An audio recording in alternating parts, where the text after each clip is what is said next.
All right, we are here with Mr. KeatsDidIt, a content creator.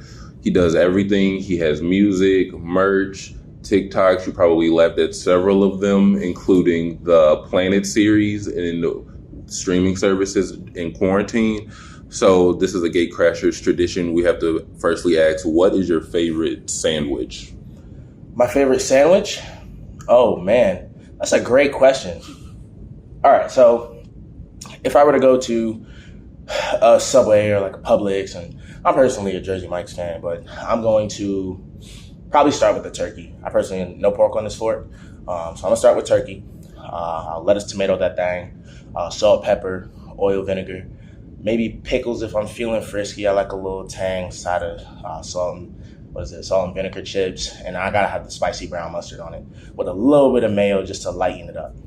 That made me hungry. That was very detailed. That was very detailed. I don't play about my sandwiches, B. Okay, so for those that don't know, you initially started out with like doing TikToks and funny skits immediately to capture people. What made you decide on that avenue to get yourself out there? You know what? That's actually funny because I didn't start. That was the runaround, actually. Okay. So I started doing music.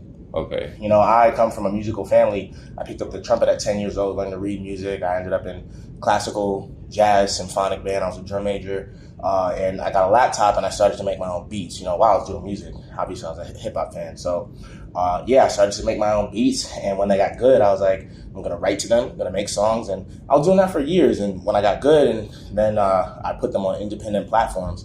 And then that's when I started to realize, it's hard. It's about the marketing. Because I was doing the shows and stuff locally. But, when you're an independent artist, you're up against major labels, the promotion, they have the budgets. So I had to learn how to do everything myself. First of all, like the artwork, uploading the song, so the business admin stuff, hiring people to be in the video, having people to hold the cameras and things like that. So I was doing that for years. I maybe released about at least 30 songs, independently. And then my management that I ended up getting was like, yo, my kids are on TikTok. You should try that. And literally, I got TikTok. I was famous within 2 weeks. Okay. Yeah, I've definitely seen, if you don't know, he made a series of them, like the Planet series having a meeting, the streaming services in quarantine, and when you're a hood nigga and you're also into anime. Yeah, that one blew up. So when you're doing a series of videos that you can see, okay, I can expand on this a little more and create a series of them, how does the planning of them go into it? So the first video that blew up for me was If the Planets Had a Meeting, right? Which is, the Fame series that I have, which is still going.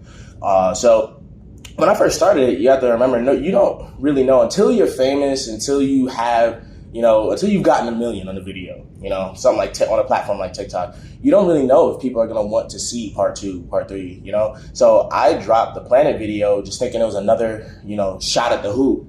But it ended up blowing up 1 million in a night. So there wasn't a plan to see, no one has ever asked me for a part 2. It just happened to be you'll be at the casino or something, you drop the coin, the quarter in, it goes down, and you have to try to push the coin. That's every time you make a video, piece of content. So I did that, and it ended up being, I started a whole new form of video content genre. I even named it. I called it single actor, multi-character landscape.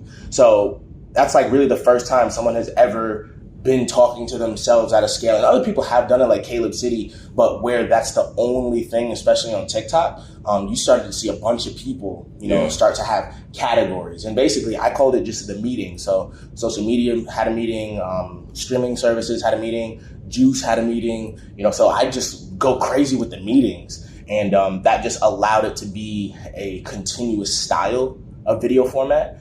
So it really just, things kind of fell in line. And, sometimes they don't fall in line with what you want. You could have a video that you really didn't enjoy making. Maybe it wasn't true to yourself. Maybe it was a little gimmicky, and it blows up. And in order for you to you may try different things after that, but you'll notice it doesn't hit the same because the people keep wanting that.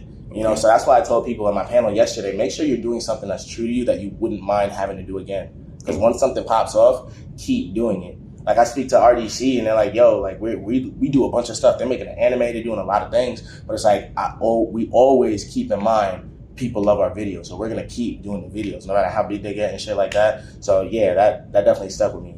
Okay. So with your content you're doing, you have merch for your skits, you have music, you getting into Twitch recently more with Apex. So what drives you to always keep trying new things or different avenues to get yourself out there? Russ, I was watching a Russ interview a couple of days ago, and it really stuck with me because I felt the exact same way. What keeps me inspired and keeps me going is my obsession with progress. The thing with me is that once you get that, that progress or that jump or that next milestone, it's always, how can I improve?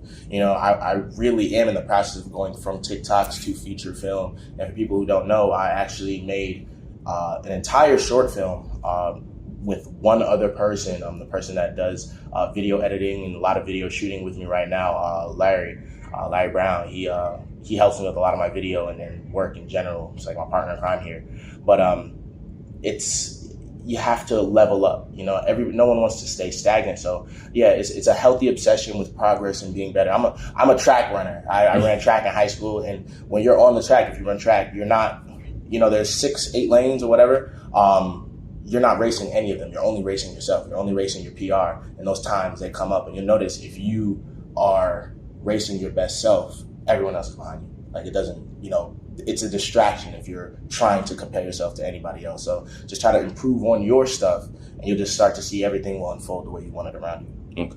With now in 2022, being a Black content creator, what have you seen as you're continually going to conventions like this and seeing your fellow peers that you possibly could collaborate with? You both are rising up at the same time. So how does that feel? It feels great. First off, this is like it's a loaded question because just being a Black content creator is like you're on an island. Whether you are a woman, whether you are a man, whether you're non-binary, is the skin, and it really does make it challenging. Because, a lot of times Black culture, we love our own and we hate our own. A lot of times there's a lot of jealousy, there's a lot of trauma with us and everything that we've been through as an entire community. So there are a lot of barriers to entry and barriers to success. And that's just, Black people to Black people within the community. Then there's also outside our community, we drive the culture. And a lot of time, most of the time, nearly all the time, we never get the credit for it.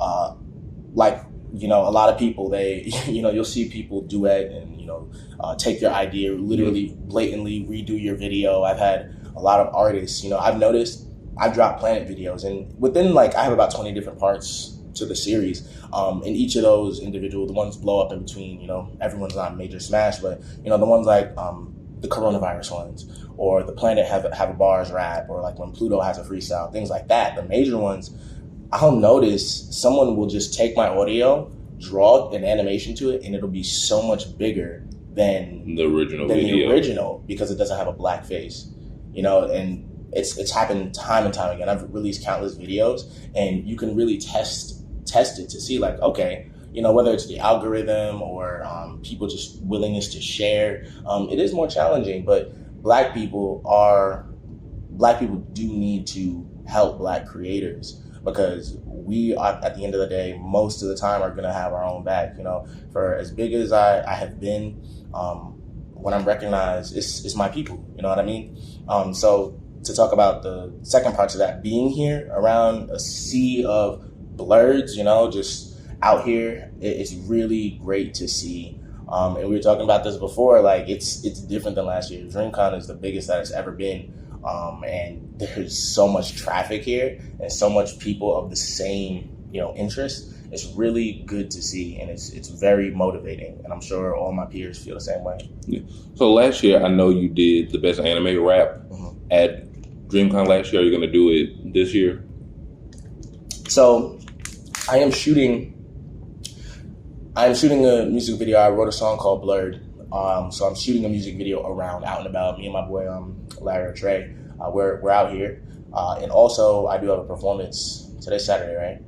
Yeah. Yeah, it's a performance tonight actually, and I am doing a couple of my songs that have gained traction, like, the best anime rap ever. I did a One Piece sample called The Captain that I made when you sample One Piece. Did pretty well. But yeah, I'm out here tonight. So far with your DreamCon, how's it been? What have you seen? Got any panels you're trying to go to? That I'm trying to go to. I was late for this, I'm gonna be honest.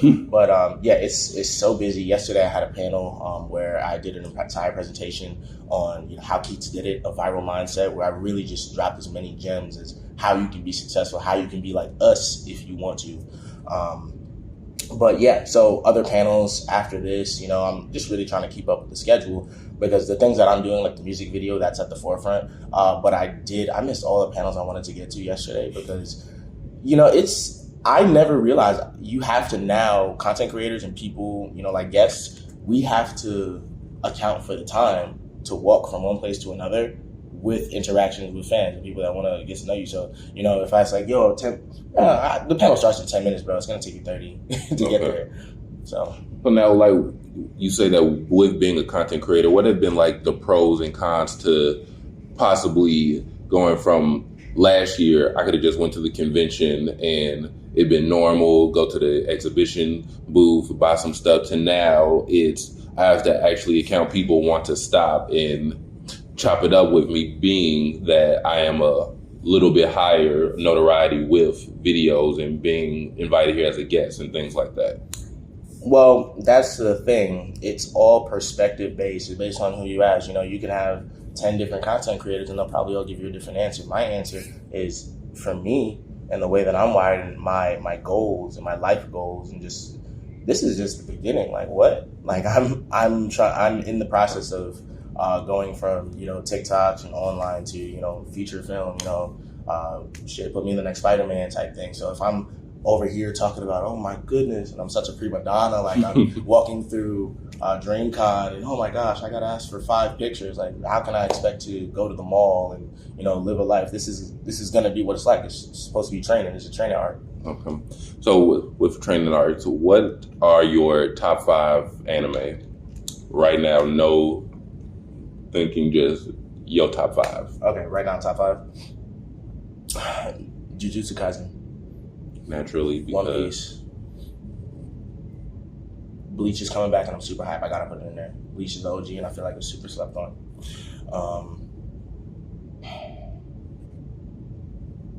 That time I was reincarnated in the slime, crazy. I got one more. I'm gonna have to always say Yu Yu Hakusho. Okay, you said Bleach. That was cool with me. You good with Bleach. Yeah. He got passed with the Bleach one. So, okay. Yeah. Well, this has been a T-Sage with Keats at DreamCon for GateCrashers. And